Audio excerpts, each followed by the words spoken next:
Karnataka public school ನಾರಾಯಣಪುರದಲ್ಲಿ ಇವತ್ತು ನಾನಿದ್ದೀನಿ.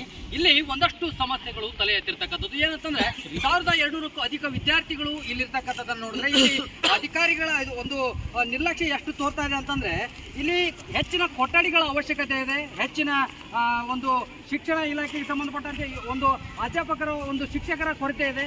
ಇಲ್ಲಿ ಶಿಕ್ಷಕರ ಕೊರತೆ ಒಂದು ಕಡೆ ಹೋಗಲಿ, ಈ ಒಂದು ವಿದ್ಯಾರ್ಥಿಗಳಿಗೆ ಕೂತ್ಕೊಳ್ಳೋದಕ್ಕಂತೇಳಿ ಒಂದು ಏನು ಕೊಠಡಿಗಳು ಬೇಕಾಗುತ್ತೋ, ಅವರ ಓದಿಗೆ ಏನು ಕೊಠಡಿಗಳು ಬೇಕಾಗುತ್ತೋ ಅದಕ್ಕೆ 1,44,00,000ಕ್ಕೂ ಅಧಿಕ ಹಣ ಇಲ್ಲಿ ಬಿಡುಗಡೆ ಆಗಿತ್ತು. ಆದರೆ ಕಳೆದ ವರ್ಷ ಬಿಡುಗಡೆ ಆಗಿರ್ತಕ್ಕಂಥ ಈ ಹಣ ಏಕಾಏಕಿ ಈಗ ಒಂದು ರೀತಿ ಅದನ್ನು ಹಿಂಪಡೆದಿರ್ತಕ್ಕಂಥ ಸರ್ಕಾರ. ಹಾಗಾದರೆ ಎಲ್ಲೋಯ್ತು ಹಣ? ಇದನ್ನು ಕೇಳಿದಾಗ ಇದಕ್ಕೆ ಸಂಬಂಧಪಟ್ಟಂತೆ ಈಗಾಗಲೇ ಊರಿನ ನಾಗರಿಕರಾಗಿರ್ಬೋದು, SDMC ಅಧ್ಯಕ್ಷರಾಗಿರ್ಬೋದು, ಶಾಲೆಯನ್ನು ಎಲ್ಲ ಮುಖ್ಯಸ್ಥರು ಕೂಡ ಈಗ ಪ್ರಶ್ನಿಸ್ತಾ ಇದ್ದಾರೆ. ಆದರೆ ಒಂದೇ ಒಂದು ಉತ್ತರ ಕೂಡ ಬರ್ತಾ ಇಲ್ಲ. ಹಾಗಾದರೆ ಏನು ಸಮಸ್ಯೆ, ಏನಾಗಿದೆ ಅನ್ನೋದನ್ನು ನಾನು ಕೇಳ್ತಾ ಹೋಗ್ತೀನಿ. ಸರ್, ಈಗ 1,44,00,000ಕ್ಕೂ ಅಧಿಕ ಹಣ ಇಲ್ಲಿ ನಿಮ್ಮ ಶಾಲೆಗೆ ಬಿಡುಗಡೆ ಆಗಿತ್ತು. ಎಲ್ಲಿ ಹೋಯ್ತು, ಏನಾಯಿತು, ಏನು ಯಾವಾಗ ಬಿಡುಗಡೆ ಆಗಿತ್ತು, ಹಿಂಪಡೆಯೋದಕ್ಕೆ ಏನು ಕಾರಣ? 2022-23ರಲ್ಲಿ ಮಾನ್ಯ ಮಾಜಿ ಮುಖ್ಯಮಂತ್ರಿಗಳಂತ ಬಸವರಾಜ ಬೊಮ್ಮಾಯಿ ಅವರು ಇದನ್ನು ಬಿಡುಗಡೆ ಮಾಡಿದ್ದರು. ಬಟ್ ಅದು ಈಗ ಅದರಲ್ಲಿ ಸಾಮಗ್ರಿಗಳು ಬಂದಿದ್ದಾವ್ರಿ, ಟೇಬಲ್ಲು, ಫ್ಯಾನು, ಕುರ್ಚಿ, ಡೆಸ್ಕ್ಗಳು ಬಂದಿದ್ದಾವ್ರಿ, ಕೆಲವೊಂದಿಷ್ಟು ಬಂದಿದ್ದಾವೆ. ಬಟ್ ಈಗ ಅದನ್ನು ಅನುದಾನ ಕೇಳಿದರೆ ಅದು ಹಗುಗುತ್ರ ಕೊಡ್ತಾ ಇದ್ದಾರೆ. ಅದಕ್ಕೆ ಈಗ ರಾಜ್ಯ ಸರ್ಕಾರ ಇರತಕ್ಕಂಥ ಕಾಂಗ್ರೆಸ್ ಗ್ಯಾರಂಟಿ ಸರ್ಕಾರ ಏನಿರ್ತದೆ ಇದನ್ನು ತೊಗೊಂಡು ಅದು ಗ್ಯಾರಂಟಿ ಕೊಡಕತ್ತೈತಿ ಏನೋ ನನ್ನ ಮ್ಯಾಗ ಅದು ಅನುಮಾನ ಬರಕತ್ತೈತ್ರಿ. ಯಾಕಂದ್ರೆ ಈ ಗ್ಯಾರಂಟಿ ಸರ್ಕಾರದ ಮ್ಯಾಗ ನಮಗೆ ಎಳ್ಳಷ್ಟು ಏನೋ ನಮಗೆ ಅನುಮಾನ ಬರಕತ್ತೈತಿ. ಯಾಕಂದ್ರೆ ಮಾನ್ಯ ಮಾಜಿ ಮುಖ್ಯಮಂತ್ರಿಗಳಿಗೆ ನಮ್ಮೂರ ಕರ್ನಾಟಕ ಪಬ್ಲಿಕ್ ಸ್ಕೂಲನ್ನು ಸೆಕ್ಷನ್ ಮಾಡಿದ್ರಿ, ಅಲ್ಲಿಂದ 8 ಕೊಠಡಿಗಳಿಂದ ಕೊಟ್ಟಿದ್ರಿ. ಆದ್ರೆ ಈಗ ಕೇಳಿದ್ರೆ ಅನುದಾನ ಇನ್ನೂ ಈಗ ಏನೇನೋ ಸಬೂಬೂತ್ರ ಕೊಡಕತ್ತಾರ ಅಧಿಕಾರಿಗಳು. ಆದ್ರಿಂದ ದಯವಿಟ್ಟು ತಾವುಗಳು ಗಮನಿಸಿ ಇದನ್ನ ನಮಗೆ ನ್ಯಾಯ ಒದಗಿಸಿಕೊಡ್ಬೇಕಾಗಿದೆ ಅಂತ ವಿನಂತಿಸಿಕೊಳ್ತಾ ಇದ್ದೀನಿ. ಈಗ ಒಂದೊಂದು ಕೊಠಡಿಯಲ್ಲಿ ಎಷ್ಟು ವಿದ್ಯಾರ್ಥಿಗಳು ಕೂತ್ಕೊತಿದ್ದಾರೆ ಸರ್?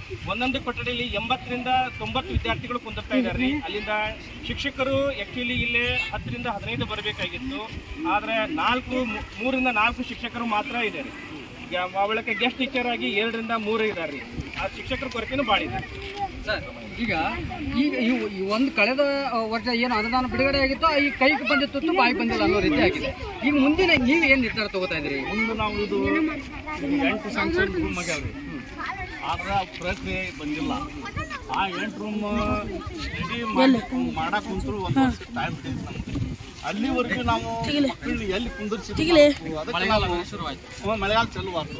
ಈಗ ನಾವು ಕೆಲವೊಂದು ಈಗ BO ಆಫೀಸ್ಗೆ, DDP ಆಫೀಸ್ಗೆ ಮುತ್ತಿಗೆ ಹಾಕಿ ಈಗ ಟ್ರೇಡಿಂಗ್ ಸೆಂಟರ್ ಹಾಕಿ ನಾವು ಮಕ್ಕಳು ಕೂರಿಸ್ಬೇಕನ್ನೋ ಅಭಿಪ್ರಾಯ ನಮ್ಮ ಊರು ನಾಗರಿಕರದ ಅಭಿಪ್ರಾಯ ಇದೆ. ಒಂದು ಕಡೆ ಈ ಸರ್ಕಾರದ ಯೋಜನೆಗಳು ಎಲ್ಲ ಒಂದು ರಾಮಾಯಣ ಇದ್ದೇ ಇರುತ್ತೆ.